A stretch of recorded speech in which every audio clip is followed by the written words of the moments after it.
নমস্কার সালাম। আমি মোস্তাফিজুর রহমান, আইটিইউডি পলিটিক্যাল কনসালটেন্ট ফার্মের ম্যানেজিং ডাইরেক্টর। একজন পলিটিক্যাল কনসালটেন্ট হিসাবে আমরা সাধারণত রাজনৈতিক নেতাদের কৌশলগত পরামর্শ দিয়ে থাকি। কিন্তু 2026-এ বিধানসভা নির্বাচনকে সামনে রেখে আমি মনে করি এই গুরুত্বপূর্ণ বিষয়গুলো সাধারণ মানুষকেও জানা কিন্তু দরকার। তাই আজ আমি 2026 সালের আমাদের এই বিধানসভা নির্বাচনের একটি নিরপেক্ষ এবং তথ্যভিত্তিক ডেটা ড্রিভেন এবং গভীর বিশ্লেষণের আপনাদের সামনে তুলে ধরেছি, যেটা আপনাদেরকে বুঝতে অনেক সাহায্য করবে গ্রাউন্ড রিয়ালিটিটা কি। এই বিশ্লেষণে আপনি শুধুমাত্র খবর নয়, বরং বাস্তব তথ্য, গ্রাউন্ড লেভেলের পরিস্থিতি এবং রাজনৈতিক কৌশল, যে আসল চরিত্রটা কি বা আসল চিত্রটা আপনি কিন্তু বুঝতে পারবেন, যা আপনাকে পুরো নির্বাচনীয় প্রেক্ষাপট বা যে ভূমিকা বা আমাদের যে সমস্ত জিনিস প্রেক্ষাপটে নতুনভাবে বুঝতে আপনাকে কিন্তু সাহায্য করবে। বিশেষ করে এখানে আপনি মালদা জেলার সমস্ত বিধানসভা কেন্দ্রের বিস্তারিত বিশ্লেষণ পাবেন। আপনারা আরো কিছু বিশেষ আমাদের যে মালদা ডিস্ট্রিক্টের যে বিভিন্ন বিধানসভা আ কেন্দ্রের উপরে আমরা বিভিন্ন রকমের ভিডিও বা বিশ্লেষণ আমরা করব। আপনারা কমেন্ট করে অবশ্যই জানাবেন কোন বিষয়ের উপরে আপনারা আরো তথ্যভিত্তিক বিশ্লেষণ জানতে চান। আপনাদের কমেন্ট ভীষণ ইম্পর্টেন্ট, কারণ যে এই কমেন্টের মাধ্যমে আরো নতুন গ্রাউন্ড রিয়ালিটিটা আমরা ডেটা ভিত্তিক, কারণ যে আমাদের টিম, পুরো টিম মালদা ডিস্ট্রিক্টে কাজ করছে এবং আপনারা আনন্দিত হবেন। আপনারা কি চান, আপনার বিধানসভা কেন্দ্রে কি তথ্য জানতে চান সেটা কমেন্টে বলবেন এবং আশা করছি আপনারা সমস্ত কিছু ভীষণ ডেটা ড্রিভেন সঠিক কিন্তু আমাদের এই আ আইটি ইউনি পলিটিক্যাল কনসালটেন্টের মাধ্যমে জানতে পারবেন। যেটা আমাদের এই আ আ আমাদের এই পলিটিক্যাল কনসালটেন্ট হিসাবে আমাদের এটা কাজ। কারণ যে আমরা সাধারণত আ নেতাদেরকে এই কনসালটেন্ট দিয়ে থাকি এবং আমাদের যদি এই বিশ্লেষণ যদি ভালো লাগে আপনাদেরকে, অবশ্যই আপনারা লাইক, শেয়ার অবশ্যই করবেন এবং অন্যান্যদেরকেও এই ভিডিওটা আপনারা শেয়ার করবেন, যাতে কি তারাও আমাদের গ্রাউন্ড রিয়ালিটিটা কি তারা জানতে পারে। ওকে, চলুন আমরা শুরু করি যে আমাদের এখন বর্তমানের যে কি পরিস্থিতি সেই সমস্ত ব্যাপার নিয়ে। আমাদের পশ্চিমবঙ্গের আমি আজকে ওভারঅল পুরো পশ্চিমবঙ্গের উপর নিয়ে একটা বিশ্লেষণ আমি আপনাকে ছোট্ট এই ভিডিওর মাধ্যমে দিতে চাই। পশ্চিমবঙ্গের রাজনীতি আমি যদি তুলে ধরি যে ২০২১ থেকে ২০২৬, কারণ যে আপনি যদি বিশ্লেষণ করেন তো লাস্ট ইলেকশনকে না দেখে আপনি বিশ্লেষণ করতে কিন্তু পারেন না। তাই না? তো সেটা কিন্তু অনেক ইম্পোর্টেন্ট। যেভাবে আমরা যখনই এডুকেশন যখনই পড়ি আমরা কিন্তু লাস্ট ইয়ারের কোয়েশ্চেনের আমরা কিন্তু প্যাটার্নস দেখে কিন্তু আমরা পরবর্তী ইলেকশনের পরবর্তী এক্সামের কিন্তু ধারণা তৈরি করি। সেইভাবে রাজনীতিতেও রয়েছে যে আমরা লাস্ট ইয়ার যা বিধানসভা যা কতটা কে ফলাফল করেছে সেই জিনিসটা না দেখে আপনি কিন্তু বিশ্লেষণ করতে পারবেন না। আমি একটু হালকা জাস্ট ১ মিনিটের মধ্যে জিনিসটা শেষ করব। এই ফলাফল কি হয়েছিল আশা করছি মেক্সিমাম জানেন আপনারা সবাই। তবুও আমি একটু দৃষ্টি আকর্ষণ করতে চাই। ২০২১ এ যে ফলাফল, মমতা বন্দ্যোপাধ্যায়ের নেতৃত্বে তৃণমূল বা টিএমসি যে ২৯৪ টি আসনের মধ্যে ২১৫ টি আসন কিন্তু তারা বিপুল সংখ্যাগরিষ্ঠতা কিন্তু অর্জন করেন। আশা করছি এই সমস্ত সবাই জানেন এবং বিজেপি যদি আমি বলি সেই সময় ২০২১ এ ২০১৬ তে মাত্র ৩ টি আসনে পাওয়া বিজেপি ২০২১ এ কিন্তু ৭৭ টি আসনে তারা কিন্তু জয়ী হয়ে প্রধান বিরোধী দল হিসাবে তারা কিন্তু পরিণত হয়। এটা কিন্তু তাদের কাছে বিশাল বড় একটা মাইলস্টোন অ্যাচিভমেন্ট। ৩ টে থেকে ৭৭ টা সিট। এই জিনিসটা মনে রাখবেন। আমি যদি ভোট শেয়ার বা পার্সেন্টেজ এর কথা বলি, ২০২১ এ টিএমসি প্রায় ৪৮% ভোট তারা কিন্তু পেয়েছিলেন এবং বিজেপি সেখানে ৩৮% ভোট প্রায় পেয়েছিলেন। আম এবং যদি সেখানকার যদি বলি যে গ্রামাঞ্চলে বিশেষ করে টিএমসির প্রভাব বেশ ভালো এবং সেখানে তিনি শক্তভাবে আঁকড়ে কিন্তু ধরেছিলেন টিএমসি। আমি গ্রামাঞ্চলের কথা বলছি। কিন্তু আমি যদি বিজেপির কথা বলি তারা কিন্তু উত্তরবঙ্গে ও বেশ কিছু জায়গায় আপনি আদিবাসী অঞ্চলে আ আ বিজেপির ভালো কিন্তু ফল ২০২১ এ কিন্তু হয়েছিল। এই জিনিসটা কিন্তু আপনারা মনে রাখবেন। ওকে, নেক্সট যদি আমি বলি ২০২১ থেকে ২০২৬ এর যে প্রধান রাজনৈতিক পরিবর্তনটা ২০২১ এর পর কিভাবে রাজনৈতিক পরিবর্তনটা মানে দল-বদল কিভাবে হয়েছিল, এই জিনিসটাও একটু মনে রাখলে আপনাদের আ রিকেপ করতে সহযোগিতা করবে বুঝতে গিয়ে। ২০২১ এর পর যেটা আমাদের আ আমরা দেখা দিয়েছিল দল-বদল হিসাবে নির্বাচনের পর থেকে আ যেমন মুকুল রয় যে যিনি এখন আমাদের সঙ্গে উম নেই তিনি এখন। তার আত্মাকে শান্তি হোক। আ মুকুল রয় আ তথা অনেক বিধায়ক যেমন টিএমসি মানে টিএমসিতে ফেরত আসেন বিজেপি থেকে। যেখানে বিজেপির জন্য বিশাল বড় একটা আ নেগেটিভ ইমপ্যাক্ট সেই সময় কিন্তু পড়েছিল। আমি যদি নতুন প্রকল্পের কথা বলি আ যে ২০২১ এর পর থেকে কিভাবে আ নতুন প্রকল্প টিএমসির ভোটকে জোড়াবদ্ধ করেছেন সেই জিনিসটাও জেনে রাখা দরকার। যেমন লক্ষ্মী ভান্ডারের মতন প্রকল্প অনেক মহিলাদের আরো অনেকগুলো প্রকল্প করেছেন যেটা আম লক্ষ্মী ভান্ডারের মতন প্রকল্প যেটা আ মহিলা ভোট ব্যাংকে আরো শক্তিশালী করে কিন্তু টিএমসি কিন্তু আঁকড়ে ধরেছে। আমি যদি বিজেপির কথা বলি, আ তারা ২০২১ এর পর থেকে কোন জিনিসের উপরে দৃষ্টি আকর্ষণ করেছেন? বিশেষ করে শুভেন্দু অধিকারীর নেতৃত্বে বিজেপি দুর্নীতি এবং বেকারত্বের ইস্যুর উপরে আ এবং আপনার আরজিকর আ যে ধর্ষণের মানে আরজিকরের উপরেও তিনি দৃষ্টি আকর্ষণ ২০২১ থেকে ২০২৬ অব্দি তিনি সেই সমস্ত বিষয় নিয়ে আ তার ক্যাম্পেইন কিন্তু তারা চালিয়ে গেছে। ওকে, নেক্সট আমি যদি আপনাকে বলি এসআইআর। এখনকার এই ২০২৬ এর পর যে এসআইআর যে ইলেকশন কমিশন ঘোষণা করেছেন, সেটা কিন্তু অনেক ইম্পোর্টেন্ট। আমি যদি এখন বলি, এসআইআর ঘোষণার পর রাজনীতিতে এটা কিন্তু নতুন মোড়।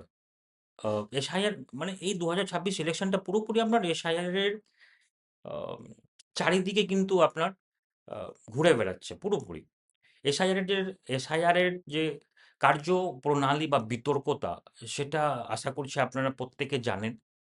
এসআইআর এর আওতায় প্রায় ৬৩ লক্ষ ভোটারের নাম তালিকায় থেকে কিন্তু আ বাদ দেওয়া হয়েছে। প্রায় ৬৩ লক্ষ ১ম অবস্থাতে।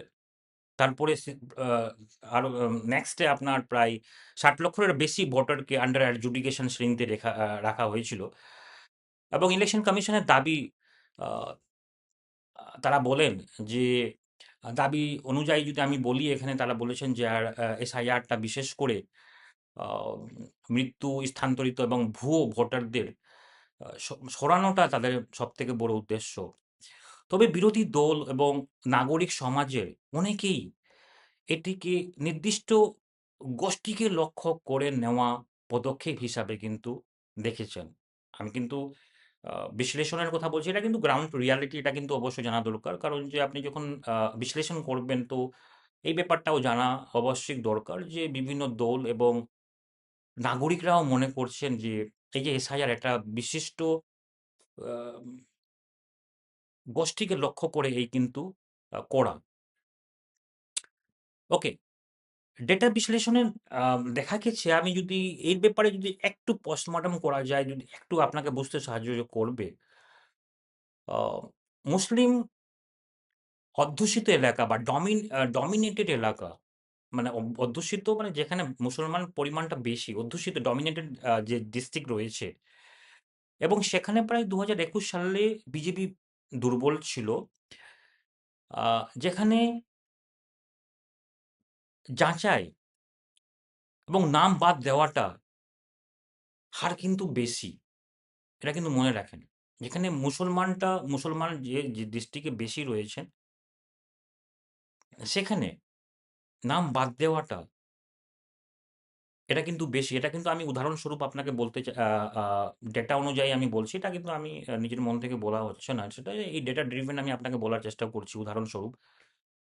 আমি যদি কলকাতার বলি জোড়াসাঁকো, এটা আমাদের কাছে ডেটা রয়েছে। জোড়াসাঁকোতে যে কেন্দ্রের যে মুসলিম জায়গায় প্রায় 20% রয়েছেন পপুলেশন জনসংখ্যা জোড়াসাঁকোতে। কিন্তু লজিক্যাল ডিসক্রিপেন্সি তালিকায় যদি আপনি দেখেন 56% সেই সেই সম্প্রদায়ের, মুসলিম সম্প্রদায়েরই নাম কিন্তু 20% এর মধ্যে রয়েছে। সেই লজিক্যাল ডিসক্রিপেন্সিতে 56% মুসলমানদেরই নাম সেখানে লজিক্যাল ডিসক্রিপেন্সিতে নাম রয়েছে। তো এখান থেকে আপনারা বুঝতে পারেন, শুধু আমি একটা উদাহরণ বললাম, মালদা, মুর্শিদাবাদ এবং উত্তর 24 পরগনা, আমাদের এই ডিস্ট্রিক্ট মালদাতেও ম্যাক্সিমাম দেখা দিয়েছে। সেটা পরবর্তী আপনারা জানতে চাইতে গেলে ডেটা অ্যানালিটিক্স এর মাধ্যমে আম সমস্ত কিছু আপনাদের সামনে তুলে ধরবো এবং অ্যাকুরেট ডেটা আশা করছি আপনাদের সামনে তুলে দেওয়ার চেষ্টা করা হবে। আপনারা যদি কমেন্টে যদি জানতে চান তো। ওকে, নেক্সট আমি যদি বলি এর প্রভাব মালদা, মুর্শিদাবাদ এবং উত্তর 24 পরগনাতে প্রায় হার 40% এর উপরে বেশি ছিল কিন্তু। ওকে, ওকে, ওকে, তার তার যদি আমি যদি বলি, ওকে, আ নেক্সট স্টেজ বিশ্লেষণের, বা আমি যদি রাজনৈতিক এবং আ যে এখানে যে মানে তৃণমূল কংগ্রেস এসআইআরকে বিশেষ করে ভোটবন্দি বা গণতন্ত্রের উপরে আঘাত বলে আখ্যা দিয়েছেন। কিন্তু বিজেপি এই এসআইআরকে কিন্তু তারা সাপোর্ট করেন এবং অনুপ্রবেশকারী চিহ্নিত করেছেন। যারা বাদ দেওয়া হচ্ছে, বা বিজেপিরা এসআইআরকে সমর্থন করেন এবং অনুপ্রবেশকারী তারা চিহ্নিত করেন এই বিশেষ প্রক্রিয়াকে। এবং মুখ্যমন্ত্রী মমতা বন্দ্যোপাধ্যায় অভিযোগ করেছেন যে এটি রাজনৈতিকভাবে বিজেপির সুবিধার জন্য করা হয়েছে। এটা কিন্তু বারবার তিনি কিন্তু এসআইআর যে হয়েছে রাজনৈতিকভাবে বিজেপিকে সুবিধা মানে আমি মমতা ব্যানার্জির এটা কোড রয়েছে। তিনি বলেছেন যে বিজেপিকে সুবিধার জন্য এই এসআইআরটা কিন্তু করা। আ বিষয়টি সুপ্রিম কোর্টে, আপনারা জানেন এই বিষয়টি সুপ্রিম কোর্টে গেছেন। যেমন আপনার ২৪ ফেব্রুয়ারিতে ২০২৬-এ আ আমাদের যে আম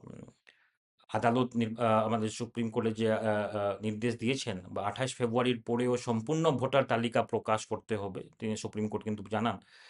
এবং যে প্রায় ৬০ লক্ষ আ আন্ডার অ্যাডজুডিকেশন এর যে আওতায় রয়েছে, সেটা যাতে দ্রুত গতিতে যুদ্ধ প্রক্রিয়া যাতে গিয়ে এটা নিষ্পত্তি যাতে কি হয়। আপনারা জানেন এখন বর্তমান পরিস্থিতিতে প্রায় ২৩ লক্ষর কাছাকাছি বা তার থেকেও বেশি একটু কিছু নিষ্পত্তি হয়েছে। কিন্তু প্রায় ইলেকশন কমিশন বলছেন যে ১০ লক্ষ নামটা adjudication এর মধ্যে তারা কিন্তু বাদ দিতে যাচ্ছে। এখনকার আমার কাছে প্রপার ডেটা নাই। আমি নেক্সট এ আপনাকে সেটা বলব। এবং ১০ লক্ষ ভোট আ কোন বিধানসভাকে এফেক্ট করবে, সেটা আমরা নেক্সট বিশ্লেষণে আপনাদের সামনে তুলে ধরি। যদি আপনারা জানতে চান। এটা খুবই ইন্টারেস্টিং থিংস রয়েছে। যে এই যদি বাই চান্স ১০ লক্ষ ভোট যদি মাইনাস হয়, তো এই ১০ লক্ষ ভোট মানে আ কোন মানে কি মানে কোন বিধানসভা কেন্দ্রকে এফেক্ট করবে? ওকে, নেক্সট আমি যদি আপনাদেরকে বলি, আম ২০২৬ এর বর্তমান পরিস্থিতিটা কি? এটা ত্রিকোণীয় লড়াই? বা এটা শুধুমাত্র আ টিএমসি এবং বিজেপির আম একে অপরের লড়াই? তো আমি যদি আপনাকে এখানে যদি বলি, আ কিছু সিট রয়েছে যেখানে আম ত্রিকোণীয় লড়াই রয়েছে। সিপিএম, কংগ্রেসের এবং এছাড়াও কিছু আ ত্রিকোণীয় লড়াই রয়েছে। কিন্তু মেক্সিমাম এখানে যেটাও লড়াই রয়েছে, আপনার টিএমসি এবং বিজেপির মধ্যেই ডাইরেক্ট আ ফাইট মেক্সিমাম সিটে রয়েছে। আম কিছুটা সিট আপনার আইএসএফ বা কিছু এফেক্ট করতে পারেন। ওকে, নেক্সট আমি যদি বলি, প্রধান ইস্যুটা কি? আপনাকে যদি বলি প্রধান ইস্যুটা ছিল দুর্নীতি, দুর্নীতির অভিযোগ, বা বললাম উন্নয়নমূলক প্রকল্পের উপরে কিন্তু সেটা ছিলেন ইস্যু। কিন্তু বর্তমানে এখন যদি এসআইআর এর পর নাগরিকত্ব এবং নাগরিক নাগরিকত্ব বা পরিচয়ের প্রশ্নটা এসআইআর এর উপরে ভীষণ কিন্তু এটা কিন্তু দেখা দিয়েছে।